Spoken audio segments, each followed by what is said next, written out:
Subscribe now and press the bell icon. Never miss an update.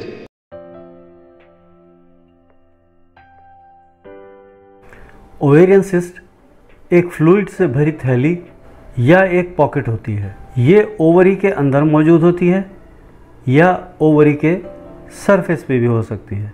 Females की दो ovaries होती हैं जो यूट्रस के दोनों जानिब हुआ करती हैं, एक लेफ़्ट साइड पर और एक राइट साइड पर। हर ओवरी बादाम के साइज़ की और बादाम की शक्ल की ही हुआ करती है। ओवरीज के अंदर ओवा या एग्स डेवलप हुआ करते हैं और ओवरीज में ही मैच्योर हुआ करते हैं। ये एग्स या ओवा मंथली साइकिल के दौरान ओवरीज रिलीज़ करती हैं। ऐसा तब होता है जब चाइल्ड बियरिंग का पीरियड हुआ करता है। ज़्यादातर फीमेल्स को ज़िंदगी के किसी न किसी हिस्से में ओवेरियन सिस्ट ज़रूर पैदा होती है। ज़्यादातर ओवेरियन सिस्ट बहुत कम या ना होने के बराबर बेआरामी पैदा करती हैं और अमूमन बेज़रर होती हैं, यानी कोई नुकसान नहीं देती। अमूमन इन सिस्ट की जो मेजॉरिटी है वो चंद माह में खुद ब खुद ख़त्म हो जाती है। बहरहाल ऐसी ओवेरियन सिस्ट जो ख़ास तौर पर रप्चर हो जाएं, वो एक सीरियस कॉम्प्लिकेशन है।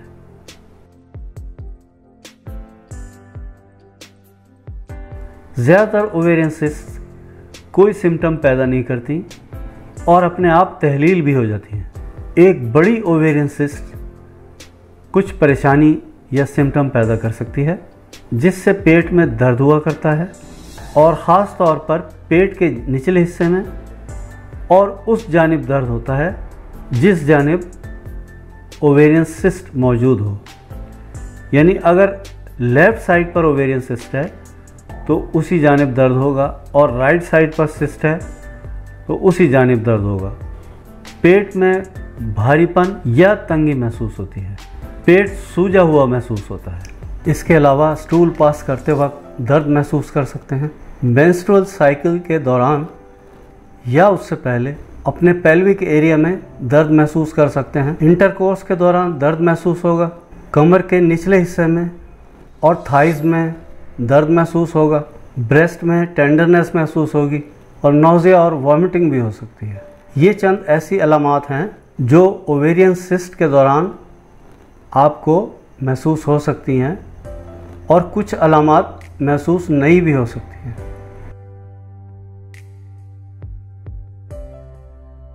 ज़्यादातर ओवेरियन सिस्ट मेंस्ट्रुअल साइकिल के नतीजे में पैदा होती हैं। इनको हम फंक्शनल सिस्ट कहते हैं।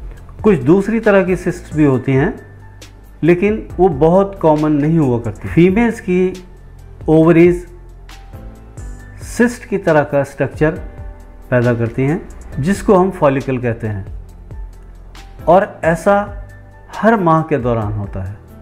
फॉलिकल्स दो हार्मोन प्रोड्यूस करते हैं, एक एस्ट्रोजन है और दूसरा प्रोजेस्टेरोन है। जब फीमेल्स ओवुलेट करती हैं तो यही फॉलिकल अंडा पैदा करता है। अगर एक नॉर्मल मंथली फॉलिकल बढ़ता रहे तो उसको हम फंक्शनल सिस्ट कहते हैं। फंक्शनल सिस्ट दो तरह की हुआ करती हैं।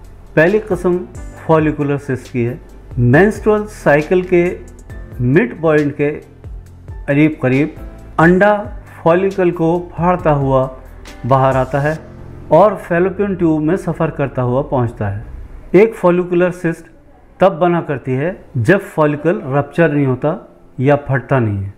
उसके नतीजे में अंडा फॉलिकल से बाहर नहीं आता और फॉलिकल के अंदर ही बढ़ने लगता है। दूसरी किस्म कॉर्पस ल्यूटियम सिस्ट कहलाती है। जब फॉलिकल अंडा रिलीज़ करता है उसके बाद कंसेप्शन के लिए फॉलिकल हार्मोन्स बनाना शुरू कर देता है जिसमें एस्ट्रोजन और प्रोजेस्टेरोन दोनों शामिल हैं। ये फॉलिकल अब कॉर्पस ल्यूटियम कहलाता है। कभी कभार फॉलिकल के अंदर फ्लूइड इकट्ठा होना शुरू हो जाता है जिसके नतीजे में कॉर्पस ल्यूटियम बढ़ता रहता है और एक सिस्ट की शक्ल इख्तियार कर लेता है। फंक्शनल सिस्ट अमूमन बेज़रर हुआ करती हैं, शाज़ व नादिर ही दर्द पैदा करती हैं और अमूमन 2-3 मेंस्ट्रुअल साइकिल के दौरान वो खुद ब खुद तहलील हो जाती हैं।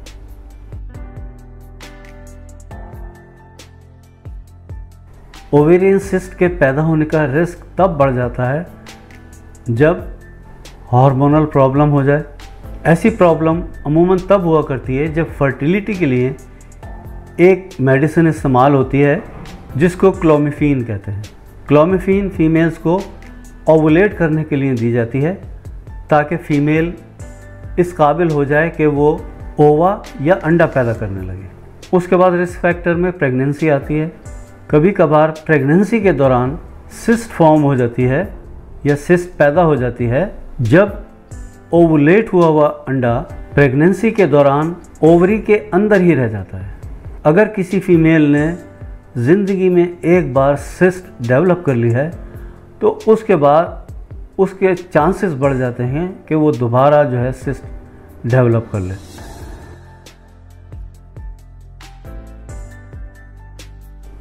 ओवेरियन सिस्ट के लिए होम्योपैथी में बहुत अच्छी दवाइयाँ मौजूद हैं जिसके नतीजे में सिस्ट तहलील हो सकती है।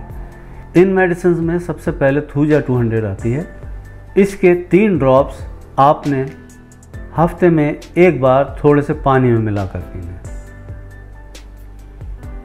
लेकिन ये याद रहे, जिस दिन आप थूजा 200 लेंगे उस दिन बकाया मेडिसिन जो मैं आपको बताने जा रहा हूँ वो नहीं लेनी। दूसरी मेडिसिन दूसरे दिन से शुरू करनी है और ऐसा हर वीक में आपने करना है।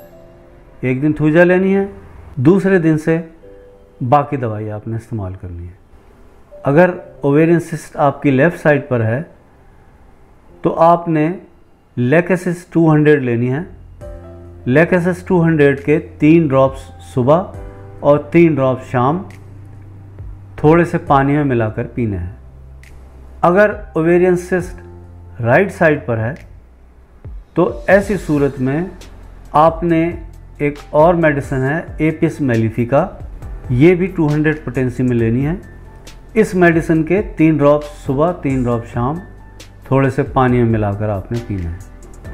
जिन फीमेल्स को राइट साइड पर ओवेरियन सिस्ट है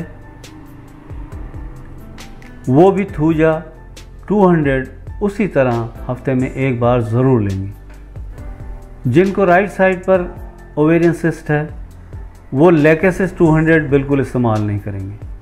कुछ फीमेल्स मीनोपॉज के दौरान ओवेरियन सिस्ट डेवलप कर लेती हैं। ऐसी फीमेल्स ऊफोरिनम 200 के 3 ड्रॉप सुबह और 3 ड्रॉप शाम थोड़े से पानी में मिलाकर पिएंगे। जिन फीमेल्स ने ओवेरियन सिस्ट मीनोपॉज के दौरान प्रोड्यूस की है वो भी थूजा 200 हफ्ते में एक बार ज़रूर लेंगे।